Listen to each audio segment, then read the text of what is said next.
하나님의 말씀 신약성경 요한계시록 17장 14절입니다.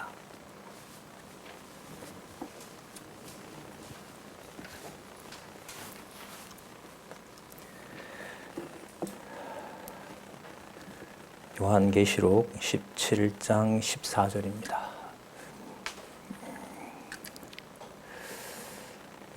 제가 읽겠습니다.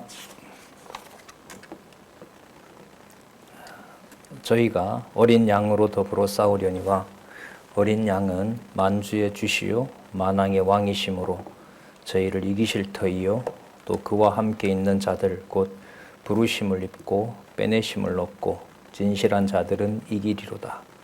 또 천사가 내게 말하되 내가 본 바 음녀에 앉은 물은 백성과 무리와 열국과 방언들이니라. 15절까지 읽어드렸습니다.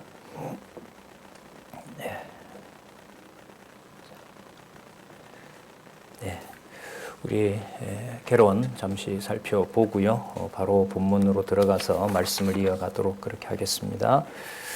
우리는 그 사도행전 1장 13절에서부터 사도행전 1장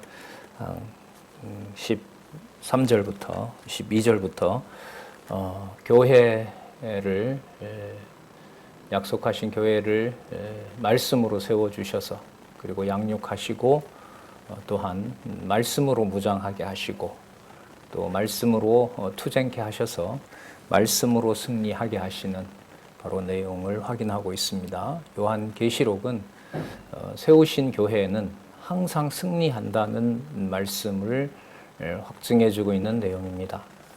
그러니까 우리가 봤을 때 이 세상에 일어나는 일이 무엇이라 하더라도 주 예수 그리스도의 몸된 교회와 연관해서 얘기할 때는 그 모든 것은 머리 대신 주 예수 그리스도, 요한계시록의 이제 5장에부터 나오는 등장하는 개념으로 말씀드리면 만왕의 왕, 만주의 주, 어린 양, 주 예수 그리스도, 바로 그분의 통치는 창조로부터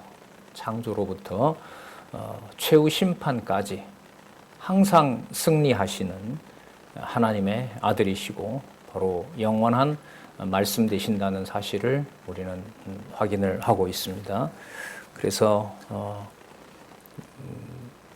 사도행전 1장 12절부터 나타나는 교회 설립에서부터 교회 승리까지 나타난 그 내용들은 어떤 시간적인 순서가 아니고요.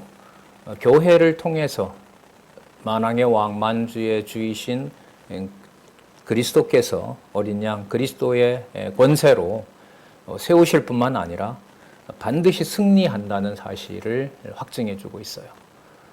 그 승리 속에는 우리가 요한계시록에서 확인하고 있지만은 우리가 감당할 수도 없고 또 도저히 납득할 수도 없는 많은 그야말로 처참하고 비참한 그 모든 상황들이 주 예수 그리스도가 항상 살아 계셔서 당신이 원하시는 또 아버지가 원하시는 대로 그 교회를 창세전 하나님께서 성경 표현으로 보면 모든 우주 만물을 초월해 있는 빛 대신 창세기에 보면 나오죠. 빛 대신 빛이신 바로 그 그리스도의 나라, 거룩한 성새 예루살렘으로 표현되는 바로 그 나라는 항상 영원하고 또한 흔들림이 없다는 사실을 우리는 승리라는 말씀 속에 담을 수가 있습니다. 그래서 세우신 교회는 반드시 승리하게 하신다는 말씀을 우리가 염두에 두시면서 우리가 지난번에 17장의 앞부분 조금 살펴봤고요. 주의 승리와 그 결과죠. 왕국, 창세전에 준비해 놓으신 저 왕국이 무엇인지. 자, 왕국 이러면 창세기 1장 28절 아담에게 아담을 지으면서 자, 우리가 우리의 모양과 형상을 따라 사람을 짓자, 아담을 짓자 이렇게 되는 거죠. 바로 인간의 모습으로 이 땅에 오시는 바로 그리스도를 언약하시는 내용이고 그 아담에게 약속했던 바로 통치 언약, 자손 땅 통치 언약 내용들을 최종적으로 성취하시는 내용이 오늘 17장에서부터 22장까지 나옵니다. 그 순서와 또 그 절차와 그 때를 모두 주께서 주관하신다는 겁니다. 저기 주라는 개념, 여호와 하나님과 어린 양 주 예수 그리스도를 분리할 수 없다는 거, 그거 다시 한번 강조하면서 살펴보도록 하겠습니다. 7장 1절에서부터 13절에는 짐승을 타고 출동을 하죠. 큰 음녀가 출현을 합니다. 그러니까 큰 음녀의 출현은 하늘에서 이미 패배했어요. 근데 땅으로 내어 쫓기는데 땅에서 내어 쫓긴 이 큰 음녀가 세력을 결집하도록 합니다. 하나님의 심판 방법으로 보면 승리하게 하시는 하나님의 그 목적을 위해서 보면 모든 세력들, 악의 세력들, 심판의 대상들을 전부 모으는 그 과정이 방법이 뭐냐면 큰 음녀니까 이제 모든 권세를 가지고 있는 이제 대적자를 말하겠죠. 큰 성 바벨론이라고 하잖아요. 그 이제 한 곳에 전부 다 모아 놓는 일이라고 보시면 됩니다. 그리고 바로 그 대적들이 큰 음녀가 출현하면서 그리스도의 몸된 교회는 더더욱 이제 엄청난 시련을 당하게 되는 거고요. 그 가운데 이제 그리스도가 재림하실 때 숨겨놓고 있는 거죠. 묵배임을 당한 자도 있고 이 큰 음녀의 그 666 표를 받지 않은 바로 자들도 하나님 남겨놓으시고, 그리고 자 17장 14절부터 18절에 보시면은 음녀의 멸망이 반드시 있다는 것을 예언합니다. 저 예언한다는 말은 현실이 승리로 보이지 않는다는 거예요. 승리로 보이지 않기 때문에 절망하지 말고 반드시 뭐 할 것이다? 멸망할 것이다 라는 것을 확신을 해 주시는 거예요. 그리고 저 예언대로 18장, 19장에 가면 큰 음녀 권세를 멸망시키시고 이제 만왕의 왕 주가 승리하시는 내용이 이어지고 있습니다. 자, 이런 내용들을 좀 살펴보도록 할게요. 자, 먼저 17장 14절에서부터 15절에 보면 우리 아까 읽었었죠. 14절에 요한계시록 요절이기도 한 자, 어린 양 그가 누구냐 하면 만주의 주요 만왕의 왕입니다. 그러면 5장에서 등장하는데, 자, 5장에서부터 등장하는 바로 이 어린 양의 권세는 바로 영광과 권세를 가지고 계신 분으로 진노와 심판을 하시는 분이므로 17장 14절에 와서 어떤 호칭을 얻어요? 만왕의 왕, 만주의 주가 되신다는 사실을 알려주는 겁니다. 우리 이미지로 보면 이미 죽은 어린 양, 맥없이 그 모습인 거예요. 그런데 그 능력은 바로 만왕의 왕, 만주의 주가 되신다는 거죠. 그러니까 전적으로 무능력하게 보이는 바로 그 어린 양이 아버지의 바로 아들이고 아버지의 모든 뜻을 이루시는 바로 만왕의 왕이고 만주의 주가 되신다는 사실을 여기서 다시 확인해 주고요. 뿐만 아니라 거기 보시면 14절 끝에 이기신다고 얘기를 하시면서 부르심을 입고 빼내심을 얻고 진실한 자들도 함께 이기게 됩니다. 그러니까 더불어 왕노릇하게 해주신다는 거죠.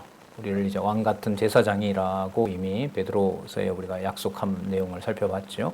그러니까 진리의 말씀과 더불어 생활하게 한다는 것은 교회가 항상 이긴다는 거, 어린 양의 모습인 교회지만 절대로 교회는 패배할 수 없다는 사실을 확증해 주는 증거가 됩니다. 하지만 믿음을 주지 않으면 요한계시록에도 반복하고 있죠. 하나님이 믿음을 주지 않으면 절대로 견딜 수가 없어요. 지혜와 총명과 인내가 필요하다. 믿음이 필요하다. 이 말씀을 하나님도 그렇게 말씀하시기 때문에 이 말씀으로 인내하게 하지 않으시면 견딜 수 있는 힘은 없습니다. 자, 거기 보시면 부르심을 입고 창세전에 하나님 자녀로 불렀다는 거죠. 빼내심을 얻었다라는 말은 이 땅에 있지만은 그 본성은 어디에 속하는 거냐면 하늘에 속한 자예요. 왜? 창세전에 그리스도 안에서 선택했기 때문에. 그리고 그들을 또 뭐라고 하냐면 진실한 자들이라고 하죠. 진실한 자들이라는 말은 진리를 믿는 자들인 거예요. 그럼 연관이 되는 거잖아요. 이 땅에 속하지 않은 하나님의 백성이라는 사실을 무엇으로 알 수 있느냐? 하나님께서 전해 주시는 그 말씀을 받아들일 수 있느냐 없느냐가 결정하는 거예요. 요한계시록 이 자체가 누구에게 말씀을 주시는 거예요? 이 극한 환란 속에 있는 하나님의 자녀들에게, 그 빼내심을 입은 자들에게 견딜 수 있도록 말씀을 기록한 내용이 바로 요한계시록이란 말이죠. 그러면 창세기부터 마찬가지죠. 창세기, 출애굽기, 레위기, 민수기, 신명기를 어디에서 누구에게 쓰도록 한 거냐면 모세에게 시내산에서 불러서 누구에게 알려주도록 출애굽한 빼내심을 얻은, 그러니까 출애굽시키신, 애굽에서 빼낸 자기 백성들에게 말씀을 주는 거예요. 그러니까 그 말씀이 처음부터 지금 이 마지막 요한계시록까지 자기 백성들에게 문자로 기록된 말씀이지만 그게 어디에 있는 말씀이다? 생명의 말씀이라는 거죠. 그러니까 말씀 한 절 한 절, 개념 하나하나가 땅에 결코 떨어지지 않게 하시겠다는 그리스도의 말씀과 성경신학 총서 강론집 1페이지에서부터 9882페이지까지 성경의 어떤 개념도 여호와 하나님, 영원하신 하나님이 주어가 되지 않는 개념은 있을 수가 없다. 이걸 강조하는 바로 성경신학이 이걸 확증하고 있다는 거죠. 그러니까 말씀을 스스로 읽고 그 말씀을 그 베레아 사람들처럼 묵상하고 그 말씀을 앞뒤로 이렇게 연결시키면서 하나님의 뜻이 무엇인가를 성경에서 답을 찾아가는, 또 확증해가는 그러한 성도들의 삶은 가장 귀한 겁니다. 많은 사람들은 하고 싶어도 못해요. 몰라서 못합니다. 조금만 그릇 해석되면 그냥 한없는 이 수렁으로 빠지는 것이 성경 해석이기 때문에 10년 전에 이 성경 신학은 18년 동안 우리 원로이신 박용기 목사님을 통해서 하나님께서 놀라운 일을 확증해 놓으신 겁니다.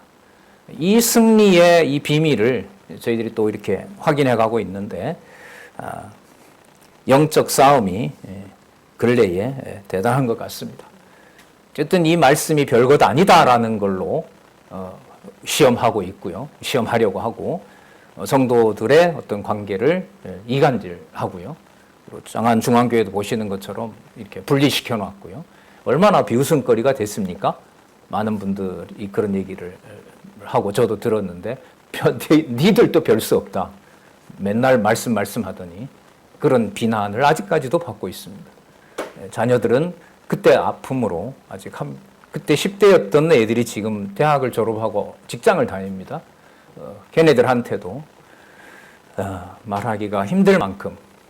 하지만 주 예수 그리스도의 교회의 승리는 우리가 또 확인하는 이 말씀으로 흔들림이 없었으면 좋겠고요. 언제나 누구에게나 어떤 경우에나 만왕의 왕 만주의 주이신 그리스도가 여기 나와 있는 대로 창세전에 불러서 이 땅에 속하지만 이 땅에 속한 생각이 아닌 하늘에 속한 생각으로 살게 하시고, 그리고 진실한 자가 되도록 오직 진리의 말씀만 보고 가도록 섭리해 가신다는 것, 이것이 약속이라는 것을 또 한번 확인합니다. 15절에 보면 또 천사가 내게 말하되 네가 본 바 음녀에 앉은 물은 백성과 무리와 열국과 방언들이라. 자, 보기는 했는데 음녀가 물에 앉아 있단 말이죠. 그런데 그 물을 뭐라고 표현하냐면 백성과 무리와 열국과 방언들이라 그래요. 그 창세기 1장 2절에 보면 하나님의 신이 뭐라고 하죠? 수면에 운행한다 그러죠. 그 수면이라는 게 여러분들 그 수에서 전부 다 공간이 나오고 우주가 나오고 땅이 나오고 하잖아요. 그러니까 마치 뭐처럼 보이는 거예요? 어린 양처럼 보이는 거예요. 만왕의 왕 만주처럼 보이는 게 바로 이 음녀인 거죠. 거기에 모든 국가들이 종속하고 있고, 그러니까 거기 따라가지 않을 수가 없는 거예요. 대세인데. 그리고 거기에 거짓 선지자들이 함께 합니다. 그러면 이적까지 보여줍니다. 누가 반박을 하겠습니까? 이게 그리스도가 오시기 전에 일어나는 바로 이 땅에 속한 일입니다. 여기에서 아까 강조했잖아요. 창세전에 부르심을 받은 대로 이 땅에서 이런 광경에 유혹당하지 않고 사도 요한을 통해서 완성하신 하나님의 말씀, 그 말씀만 믿고 가게 하시는 자들, 바로 그 자들이 이 땅에 있다는 것 자체가 무엇의 증거이냐? 교회 승리의 증거가 된다는 겁니다. 더더욱 이 말씀, 성경신학을 통해서 확증하신 절대진리 하나님의 말씀에 대한 가치는 점점 더 아무리 첨단 과학과 어떤 AI가 등장해서 우리와 상상할 수 없는, 우리와 비교할 수 없는 정도로 뭔가 바른 말을 만들어내는 것 같지만 그것은 바로 인간의 능력으로, 인간이 원하는 것을 만들어내는 것이고요. 아무리 그러한 능력으로 지적인 능력을 증가시킨다 하더라도 살아계신 하나님의 능력, 만왕의 왕, 만주의 주는 그 정보 때문에 아는 게 아닙니다. 바로 여기에 있는 약속대로 부르심을 입었기 때문에 살았고 운동력 있는 말씀으로 우리가 거룩한 자라는 사실을 확증해 주시기 때문에 가능한 겁니다. 자, 17장 16절에서부터 18절, 열불과 짐승의 임무와 그 기간 및 여자에 대해서 알려주는데, 열불, 십각 짐승들이 그런데 이 음녀를 뭐 하냐면 그야말로 수치를 주고 결국 불에 살라버립니다. 16절에 보면 내가 본 바 이 열불과 짐승이 음녀를 미워하여 망하게 하고 벌거벗게 하고 그 살을 먹고 불로 아주 뭐한다? 살라버립니다. 그러니까 짐승 권세가 이 음녀 권세를 결국 그리스도가 오실 때는 결국 이기게 되는 상황인 겁니다. 그러니까 음녀를 통해서 전 모든 이 아까 있는 백성과 무리와 열국과 방언들을, 방언은 여러분 모든 말하는 사람들을 전부 하나로 모으는 거죠. 뭐 요즘 상황으로 말하면 수백 개 언어를 동시에 번역하는 AI 번역처럼 무슨 말을 하는 사람인지 전부 그 입을 가진 자들은 다 모은다는 얘기 아니겠습니까? 자, 그런데 그 모아놓은 바로 그 현장에 큰 음녀를 바로 열불과 짐승이 바로 이걸 이겨낸다고 하는 거죠. 이 주석은 지금 이 말씀으로부터 앞으로 한 40년 후에 다가올 당시 기준으로요, 132년에 예루살렘에 있는 모든 거짓된 것들을 짐승이 전부 밟아버리는 로마 제국이 없애는 일과 역사적 사실로 확증하고 있다라고 소개를 하고 있습니다. 이 순서로 보면 맞죠. 첫째 화, 둘째 화 지나갔죠. AD 70년에. 그리고 뭐가 남아있어요? 셋째 화. 그 셋째 화에 일어날 것이 당시 기록으로 보면 미래이고 미래의 가장 중요한 사건이 되는 거예요. 그 이후 사건이 지금도 진행되고 있고 그리스도가 오시기 전에 이제 7번째 짐승이 나타나고 잠시 가두었다가 다시 또 풀어놓게 되고 8번째가 되는 바로 그 순서로 가고 있는 거죠. 그럼 이 지상에 있는 모든 짐승 권세들은 누구를 다 앞으로 이용하게 될까요? 이후로는 음녀를 이용하게 되는 거죠. 음녀는 거짓 종교 권세라고 본다라면은 거짓 종교 권세들이 하나로 모이게 되면 물리력을 통해서 그 모든 사람들을 모아놨으니까요. 그걸 또 하나로 장악하고 오히려 이제 그 음녀를 통해서 이 지상을 통치하고 또한 그리스도의 교회를 박멸하고 거짓 진리를 유포하고, 거짓 진리는 진리가 아니죠. 그러니까 거짓을 유포하는 그런 일들이 벌어지겠죠. 자, 그런데 여기 놀라운 말씀이 있는데요. 이걸 누가 하시냐 하면 17절에 한번 읽어보실래요? 같이. 자, 시작. 하나님이 자기 뜻대로 할 마음을 저희에게 주사 한 뜻을 이루게 하시고 저희 나라를 그 짐승에게 주게 하시되 하나님의 말씀이 응하기까지 하심이니라. 응한다? 성취한다는 말씀이에요. 누가 하신다고요? 뭘 하신다고요? 음녀 권세와 짐승 권세가 그때그때 정한 일들을 하게 한다는 거예요. 이게 여러분 승리일까요? 교회의 패배일까요? 이 승리예요? 그러니까 우리가 알고 있는 승리 개념을 여기서는 이제 어떤 여지도 주지 않는 거예요. 눈으로 보고 귀로 듣는 승리 장면은 하나도 없어요. 승리라고 하는 것은 누가 살아있다는 사실 하나밖에 없어요. 하나님께서 살아계셔서 하나님께서 당신이 정해놓으신 목적을 성취하신다는 것 밖에는 승리에 대한 근거가 존재하지 않습니다. 그럼 여러분, 이게 미래의 일일까요? 과거부터 전에도 있었고 지금도 그렇고 앞으로도 그럴 건가요? 마찬가지죠. 과거에도 있었던 분이고 지금도 존재하시는 분이고 앞으로도 그렇게 하실 분이기 때문에 가정교회에서부터 만왕의 왕 만주의 주가 머리이시기 때문에 가정이 풍비박산나는 일이 있다 하더라도 그리스도가 그 교회의 머리이시라면 여기 있는 말씀대로 하나님께서 교회를 회방하고 교회를 멸망시키고자 하는 악의 세력에게 정한 하나의 뜻을 이루기 위해서 그렇게 하신다는 것이고, 그것은 하나님의 말씀이 성취할 때까지, 정하신 말씀을 이루실 때까지 그렇게 하신다는 겁니다. 너무너무 큰 힘과 뭐라 그럴까요? 절망과 함께 이 말씀이 생명이 되는 바로 귀한 말씀입니다. 이런 말씀들이 요한계시록은 중간에 딱딱 들어가 있어요. 주제를 설명할 때마다. 어떤 주제요? 그래서 이것이 만왕의 왕 만주의 주가 주관하는 교회의 승리이다.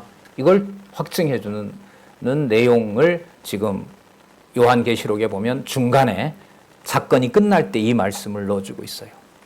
17절. 하나님이 자기 뜻대로 할 마음을 저희에게 주사 한 뜻을 이루게 하시고 저희 나라를 그 짐승에게 주게 하시되 하나님의 말씀이 응하기까지 하심이니라.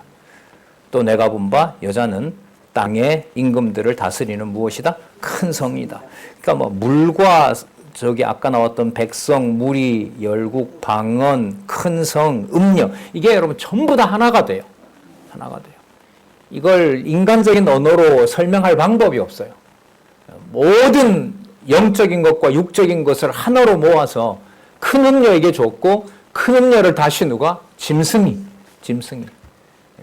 얼마나 많은 서구의 그 나라들이 로마 제국을 꿈꿉니까? 현대에 오면 독일이라는 나라가 나치가 등장하기 전에 자기네들이 세운 나라 이름을 뭐라고 짓냐면 신성 로마 제국이라고 그래요. 신성 로마 제국. 그러니까 어디를 동경하면서 짓는다는 거죠?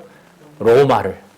그럼 러시아라는 나라 공산국가가 되기 전에 왕정국가였죠. 짜르가 왕이거든요. 킹인데 짜르가 다스리는 그 나라를 자기네들이 건국할 때 뭐라고 불렀냐면 제3의 로마 제국. 신성 로마 제국 다음에 또 신성 로마 제국이 실패해서 우리가 세우는 나라, 이게 진짜 로마 제국이다. 그러니까 서양은 계속해서 6번째 짐승이었던 로마의 모습을 재현하려고 해요. 그 재현하려고 할 때 누굴 이용해요? 유럽을 하나로 통합시켰던 이른바 그 로만 카톨릭의 세력을 항상 이용하려고 하는 거예요. 지금은 또 그 영적 전쟁이 계속 이어지고 있는 거죠. 서로 밀고 당기고 뭐 때로는 권력이, 때로는 종교가, 그런 일들이 지금도 일어나고 있고, 마지막에 그리스도가 오실 때에는 그 모든 세력들이 주 예수 그리스도의 몸된 교회, 하나님의 백성들을 하나님의 정한 숫자가 찰 때까지, 또 남겨놓으면 남겨놓는 그 상황까지 하나님께서 정하신 뜻을 이루어 가신다는 겁니다. 거기에 그리스도의 나라는 그 죽은, 맥없이 죽어있는 어린 양 같은 모습이지만 그가 살아계신 만왕의 왕이다라는 이 지혜를, 이 말씀을 통해서 주지 않으면 절대로 알 수가 없어요. 무슨 지혜로 이걸 여러분 이해할 수 있겠습니까? 그래서 우리가 매일 보는 말씀 같지만 너무나 감사한 일이죠. 그래도 여러분 잠들 때 아니면 자고 나서 말씀 보고 싶죠? 이런 축복이 어디 있어요? 지금 60억, 70억, 70몇 억인데요. 그 사람들 가운데 마침에 일어나서 나 이 시간에 말씀 봐야 되겠다는 마음을 글쎄요, 얼마나 줄까요? 아니면 의무적으로 읽어야 되는 사람 아니면 진짜 생명의 말씀으로 이걸 믿어지게 하시고 그 말씀을 보게 하는 곳이 얼마나 되냐 말이죠. 자, 18장. 그래서 큰 음녀 권세의 멸망을 예언하는 내용이 나타납니다. 18장 1절에서부터 3절에 보면 천사가 하늘에서 내려와 큰 성 바벨론의 멸망을 선포합니다. 자, 이 일 후에 또 다른 천사가 하늘에서 내려왔는데 큰 권세를 가지고 있어요. 그 권세를 가지고 왔기 때문에 땅이 환하여졌어요. 환하여졌어요. 마지막 22장에 가면 성에 들어갔는데, 거룩한 그 성에 들어갔는데, 거기에는 뭐가 없어요? 성전이 없어요. 성전이 없고, 뭐밖에 없어요? 빛밖에 없어요. 하나님의 영광의 빛밖에 없단 말이죠. 그러니까 그 영광의 빛이 앞으로 심판할 것이라는 사실을 천사에게 권세를 줌으로써 거기서 이제 영광의 빛이 나가게 되고, 빛이 비추라고 함으로써 어둠이 사라지는 것처럼 땅이 환하여진 겁니다. 자, 그러면서 얘기를 합니다. 2절에 힘센 음성으로 외쳐가로되 무너졌도다 무너졌도다 큰 성 바벨론이야.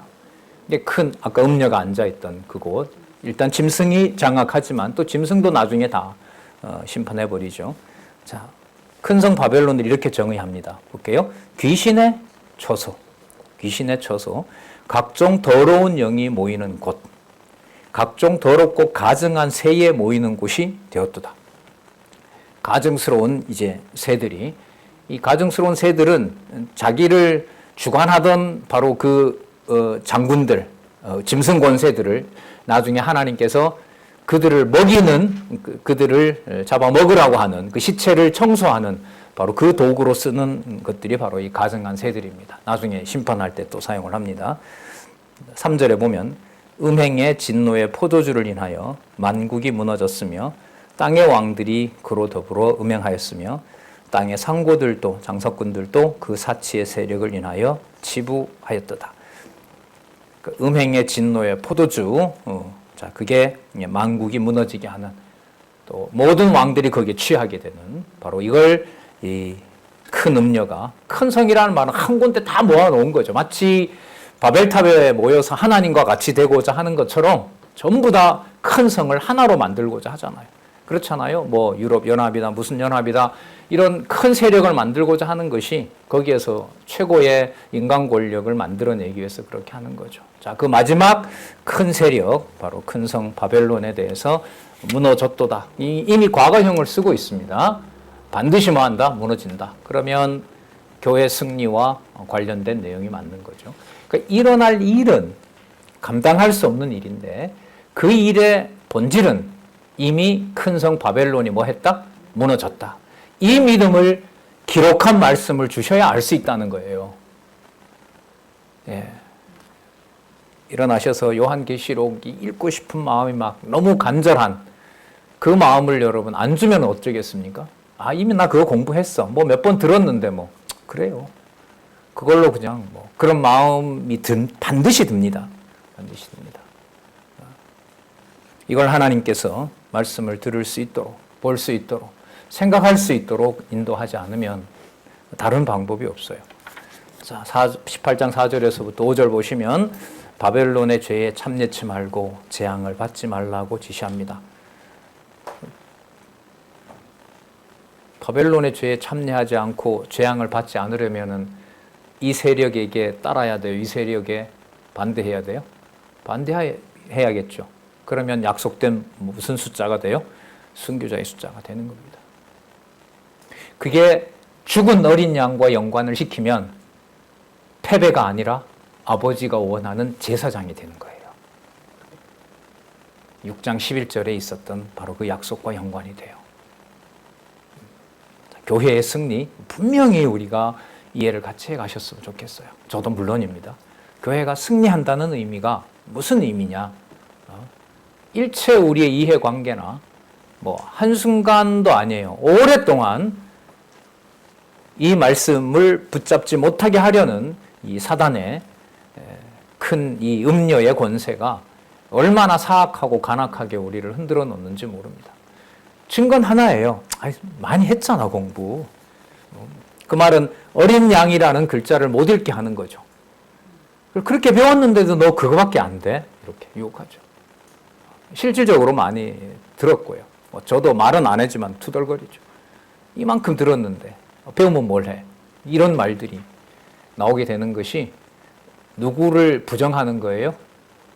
여러분, 죽은 어린 양 만왕의 왕의 모습은 예수님이 공부를 덜 했기 때문에 죽은 신세가 됐어요?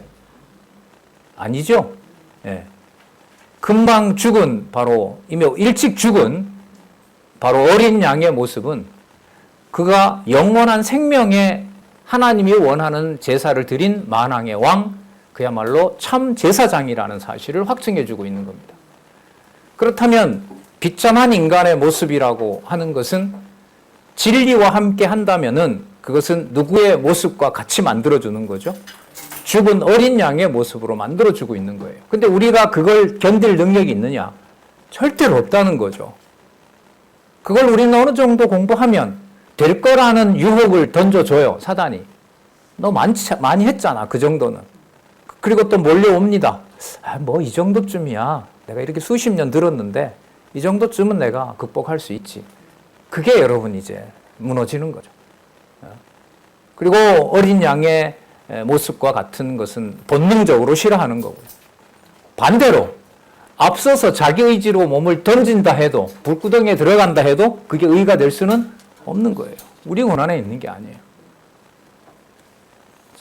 18장 6절에서부터 8절, 바벨론의 악행을 갚아주려고 재앙이 임할 것을 예언합니다. 6절에 그가 준 그대로, 음녀를 말합니다. 음녀가 준 그대로 음녀에게 주고 그의 행위대로 갑절을 갚아주고 그의 섞은 잔에는 갑절이나 섞어 그에게 주라. 그가 어떻게 자기를 영화롭게 하였으며 사차했는지 그만큼 고난과 애통으로 갚아주라. 그가 마음에 말하기를, 자만하는 거죠. 나는 여왕으로 앉은 자요. 아까 물을 다 다스리니까 만왕의 왕 노릇을 하고 있도록 하나님이 뭘 줬다 그랬죠? 권세를 줬다 그랬죠. 자, 거기 취해 있는 거예요. 그리고 세상도 거기에 따라와요. 과부가 아니라 결단코 애통하지 않는다. 자, 이 자만한 여왕에게 하루 동안의 그 재앙들이니 사망과 애통과 흉년이라. 흉년을 만들어버리면 장사꾼들이 이제 불만이 가장 커지게 되겠죠. 사람들이 먹을 수 있는 이렇게 배를 불릴 수 있는 상황이 없어지니까요. 사람이 죽고 그 흉년이 들고 하면, 자, 그가 또한 불에 살라지리니 그를 심판하시는 주 여호와입니다. 여기 여호와 하나님은 강하신 자이십니다. 그러니까 지금 사건 끝날 때마다 누구 이름을 증거해요? 여호와 하나님. 여호와 하나님. 여호와 계시가 맞아요. 그리고 승리 개념을 누구에다 맞춰야 돼요? 금방 죽은 어린 양이 승리 모습으로 보이지 않으면 교회 승리는 설명할 수가 없어요. 설명할 수가 없어요. 가정에서부터 내 권리를 놓고 싶지 않는데 무슨 교회 승리에서 주의 승리를 말해요? 여러분, 부모의 자존심을 건들면 어린 양의 심정으로 그렇지, 맞아, 내가 아무 능력이 없는 거지, 그런 생각이 들어요? 아니면은 머리털까지 서요? 예. 예. 뭐 자녀들은 좀 덜하지요. 함께 하는 사람이 그 가정에 대한 내 권리를 무시했을 때 이거는 뭐 피가 거꾸로 쏟죠. 그런데 금방 죽은 어린 양을 우리 눈으로 보고 만왕의 왕 만죄주라고 고백을 할 수 있을까요? 없어요. 없어요. 그를 심판하신 여호와 하나님은 강한 자이심이라. 자, 그러나 18장 9절에부터 24절에 보면 그러므로 음녀의 멸망을 선포합니다. 18장 9절에서부터 10절 먼저 보시면은 여황, 큰 음녀, 바벨론 같은 말이죠. 음행한 땅의 왕들이 애통할 것을 예고합니다. 자, 9절에 그는 여황을 말합니다. 여왕과 함께 음행하고 사치하던 땅의 왕들이 그 불붙는 연기를 보고 유하여 울고 가슴을 치며 그 고난을 무서워하여 멀리 서서 가로되 화이또다 화이또다 큰 성 견고한 성 바벨론이여 일시간에 내 심판이 이르렀다 하리라. 대적들에게도 그 심판이 그 음녀에게 임한 것을 보여줍니다. 자, 그리고 짐승 권세가 아까 뭐 한다 그랬어요? 이 음녀 권세를 불에 살라버리는 거죠. 왜? 써먹을 대로 다 써먹었고 자기네들의 용도에서 별 쓸모가 없으니까. 그때 세상 권력이 그런 거죠. 그리고 거기에 붙어서 엄청난 불을 축적했던 장사꾼들은 바로 더더욱 애통하게 됩니다. 18장 11절 땅의 상고들이 그를 위하여 울고 애통하는 것은 다시 그 상품을 사는 자가 없습니다. 상품을 쌓아놓으면 뭘 합니까? 판매가 안 되는데. 그 일본도 그렇고 서구도 그렇고 상품을 산업혁명으로 기계를 통해서 많이 만들어 놨어요. 그런데 팔아먹을 데가 없잖아요. 그러니까 뭐 하는 거죠? 한국을 침략해서 한국에 판매자 강매시키는 거죠. 아프리카를 점령해서 거기다 강매시키는 거고요. 다른 나라 점령해서 물건 팔아먹으려고 하는 거고요. 자, 뭐 예나 지금이나. 그래서 이 계시록에 보면은 상고들과 장사꾼들과 음녀의 결탁은 필연적입니다. 필연적이에요. 그러니까 자본주의라고 하는 구조 속에서 종교 권력을 넣어버리면 하나님의 말씀이 아니면은 도저히 이걸 벗어날 수가 없어요. 그래서 그리스도가 그런 말씀까지 하잖아요. 하나님과 무엇을 겸할 수가 없다? 재물을 겸할 수 없다. 이게 여러분 요한계시록하고 바로 직결되는 거예요. 그러니까 음력 원세를 쳐버리면서 음력 원세를 통해서 해먹던 그 이익들을 전부 없애버리니까 오직 하나님의 능력만 바로 서게 하시는다는 지금 과정을 살펴보고 있잖아요. 이걸 그리스도의 몸된 교회에서 우리 장안중앙교회도 그 한가운데 있습니다만은 이 진리의 말씀을 순수하게 해주도록 하나님께서 어떻게 하실지 분명히 약속된 말씀은 하나님과 재물을 겸하여 섬길 수 없게 하셔야 가능한 일입니다. 그건 이미 약속된 거예요. 그게 이루어지려면 두 가지 다를 이루게 하시지는 않을 거라고 봅니다.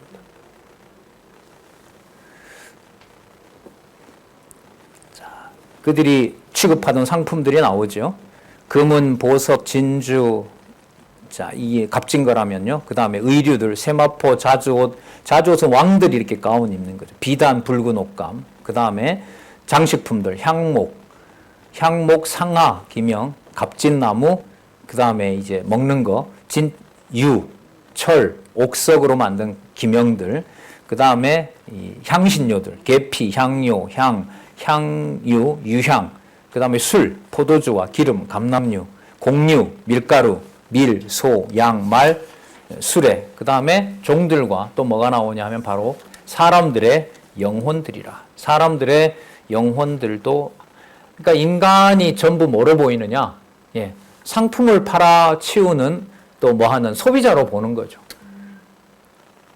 우리가 말이 좋아 소비자죠. 자본주의 입장에서 봤을 때는 상품과 똑같아요. 우리도 소모품인 거예요. 소모품인 거예요. 자본주의 구조에서는. 더더욱 누구에게? 진리를 추구한다는 사람들을 이 상품으로 유혹시키는 곳에 바로 이 음력 원세들은 사람들의 영혼을 주고 파는 거죠. 어떤 방식으로요? 말로는 진리라는 명분으로 얘기를 하지만 그 속에 이 속은 어디에 있는 거예요? 세상에 욕심을 채우려고 하는 거죠. 그걸 우리 님이 배웠습니다. 야고보서의 주제가 뭐였었죠? 세속주의. 그리스도의 몸된 교회를 이익의 수단으로 삼는 것이 바로 세속주의라고 보시면은 바로 사람들의 영혼도 결국은 진리를 이용해서 바로 인간의 욕심을 채우는 사리사욕으로 채우는 도구가 되어버리는 겁니다. 자, 14절 바벨론아 내 영혼에 탐하던 과실이 내게서 떠났으며 맛있는 것들과 빛난 것들이 다 없어졌다. 여러분 관광상품이 이런 거잖아요. 관광 가서 뭐 하죠? 눈을 즐겁게 하고 두 번째 눈을 즐겁게 하고 또 좋은 거 먹고 요거 있잖아요. 맛있는 것들과 빛난 것들이 바로 관광의 목적입니다. 자, 사람들이 결코 이것들을 다시 보지 못하리라. 자, 다 멸망시키는 거죠. 18장 15절에서부터 20절 바벨론이 심판받아 망함으로 모두 즐거워하라고 공고합니다. 바벨론을 인하여 치부한 이 상품의 상고들이 다 고난을 무서워하여 멀리 서서 울고 애통하여 가로되 화이또다 큰 성이여 세마포와 자주와 붉은 옷을 입고 금과 보석과 진주로 꾸민 것인데 그러한 부가 일시간에 망하였도다. 각 선장과 각 처를 다니는 성객들과 선인들과 바다 이슬하는 자들이 멀리 서서 일하는 자들이 멀리 서서 불붙는 연기를 보고 외쳐가로되 이 큰 성과 같은 성이 어디 있느뇨. 이게 인생의 전부였는데, 삶의 전부였는데 그걸 전부 없애버린다는 거죠. 자, 19절에 또 나옵니다. 티끌을 자기 머리에 뿌리고 울고 애통하여 가로되 화이또다 화이또다 이 큰 성이여, 바다에서 배부리는 모든 자들이 너의 보배로운 상품을 인하여 치부하였더니 일시간에 망하였도다. 자, 그리고 또 해석을 합니다. 우리는 아까 살펴봤어요. 모든 사건 다음에 누구 이름으로 정리가 된다? 여호와 하나님, 만왕의 왕, 만주의 주 예수 그리스도. 자, 20절 볼게요. 하늘과 성도들과 사도들과 선지자들이 이 전부 말씀과 관련된 그 인물들이잖아요. 하늘과 성도들과 사도들과 선지자들아, 그를 인하여 즐거워하라. 왜냐하면 하나님이 너희를 신원하시는 심판을 그에게 하셨도다. 계시록 6장 10절의 기도를 지금 성취하고 계신 거예요. 6장 10절에 그때 하나님 뭐라 그랬죠? 잠시 쉬라. 왜? 숫자가 차야 되니까. 너희들처럼 목배임을 당하는 형제들의 숫자가 차야 된다. 그리고 지금 그 숫자가 차웠으므로 내가 이제 심판하겠다. 그걸 이루어 주시는 거라고 보시면 돼요. 자, 그래서 큰 성 바벨론과 왕족인 상인들이 성도들의 피를 흘리게 한 값으로 이들이 심판받는다는 내용이 18장 21절에서부터 24절에 나옵니다. 바벨론 멸망과 함께 모두 없어지는 이유에 관해서 알려줍니다. 모든 것을 없애는 이유는 뭐냐면 거기에 아까 뭘 판다고 그랬죠? 상사꾼들이 성도들의 사람들의 영혼을 판다 그랬죠. 거기에 그 하나님의 백성들, 진리를 믿는 하나님의 백성들을 거기에서 탄압하고 그들을 상품의 도구로 삼고 또 그들을 죽인 그 모든 것들을 심판하심이 나타납니다. 21절에 보면 이에 한 힘센 천사가 큰 맷돌 같은 돌을 바다에 던져 가로되 큰 성 바벨론이 이같이 몹시 떨어져 결코 다 보이지 아니하리라.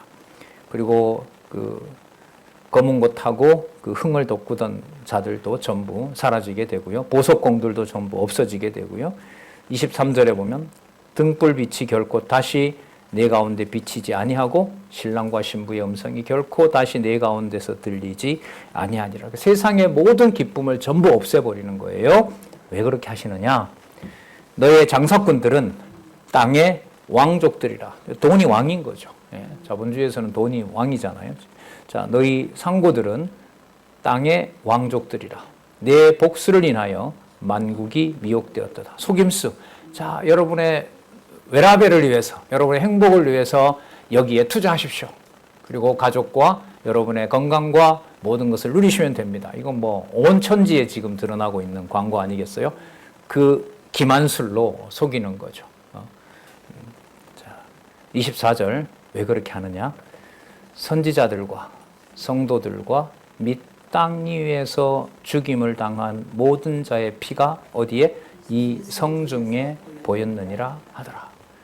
그러니까 이 세상의 음녀 권세와 짐승 권세가 만들어내는 현란하고 맛있는 것들의 그 바탕 속에는 누구를 죽인 피가 밑에 모여 있는 거죠?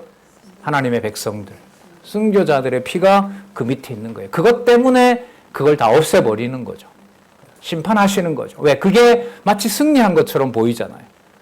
성도들은 어린 양처럼 아무 무기력하게 그냥 죽어 있는 것처럼 보이고, 그 거룩한 말씀을 지키던 자는 맥없이 그냥 죽어 있는 모습 속에서 현상적으로 보더라도 그리스도의 어린 양 그리스도의 죽은 모습은 승리라고 하는 흔적은 찾을 수가 없어요. 걷어내야죠. 걷어내는 능력이 바로 어린 양의 입에서부터 나오는 예리한 검 하나님의 말씀이라는 사실을 알려주는 것이고요. 당시로 보면 이 말씀을 받는 7교회의 사자들과 이를 받는 자들이, 지키는 자들이 뭐하도다? 복되도다. 1장 3절에 시작할 때 말씀하시잖아요. 뒤에 가면 또 나오지만 모든 자의 피가 이 성중에 보였느니라 하더라. 그래서 자주 말씀드리지만 우리 한국교회사도 꼭 한번 우리가 기억하고 싶은 이유가 바로 거기 있죠. 지금 여기 성남에서 글쎄요, 20-30분만 차를 타고 가면 순교자들의 피가 없는 곳이 없습니다. 너무너무 거룩한 곳이고요. 이 땅에 진리의 말씀을 하나님께서 주셨다고 하는 것은 너무너무 감사한 일이에요. 피 흘린 선조들 이후에 모두 다 말씀의 복을 받은 건 아니거든요. 유럽 보세요. 얼마나 많은 사람들이 수백만, 그렇게 1000년 동안 죽어갔는데도 어느 순간 하나님께서 말씀을 떼서 그냥 보내버리잖아요. 샘족에게로 올 약속을 이루시기 위해서 유럽 교회는 더 이상 우리는 신의 존재가 필요 없다. 지난번 신문에서 보셨죠? 그 얀 후스의 나라, 체코 같은 경우에 무신론자가 95%입니다. 거의 100%에 가깝죠. 하나도 없는 거죠. 독일도 마찬가지고. 네덜란드, 보수주의 신학의 아성이라고 스스로 자부했던 네덜란드의 수백 개의, 수천 개의 교회에 사람이 없습니다. 한국 교회는 비어간다 하지만은 이렇게 화요일 날 이제는 이제 비대면으로 만나는 분들도 많지만은 이 말씀을 우리가 접한다는 것은 너무너무 감사한 일이고 아슬아슬한 일이고 그렇습니다. 이 마음 유럽처럼 딱 지워버리면은 어느 순간 다 알지 우리 다 준비되어 있고 어디에 있든지 다 볼 수 있잖아 이러고 모일 필요가 없고 이렇게 개인주의로 가버리게 되면 성도의 교제나 이런 것들은 한순간에 사라지겠죠. 물론 보이는 어떤 모임이 또 전체라고는 할 수 없습니다. 아까 보면 왜 이 아까 음력 원세가 모아놓느냐. 바로 진리를 믿는 자들을 현혹시켜서 바로 이게 대세다. 이게 바로 진리다라는 걸 유혹하기 위해서 그렇게 하고 있기 때문에 진리의 말씀으로 무장하게 한 한두 사람의 모임이 갖는 의미를 더더욱 귀하게 좀 여기고 싶습니다. 자, 그래서 19장에서부터 20장에 가면 이제 만왕의 왕 주의 승리가 이제 19장 1절에서부터 16절까지 승리에 대한 또 찬양이 나오고요. 그 다음에 승리한 주의 통치가 이어서 계속 나오게 됩니다.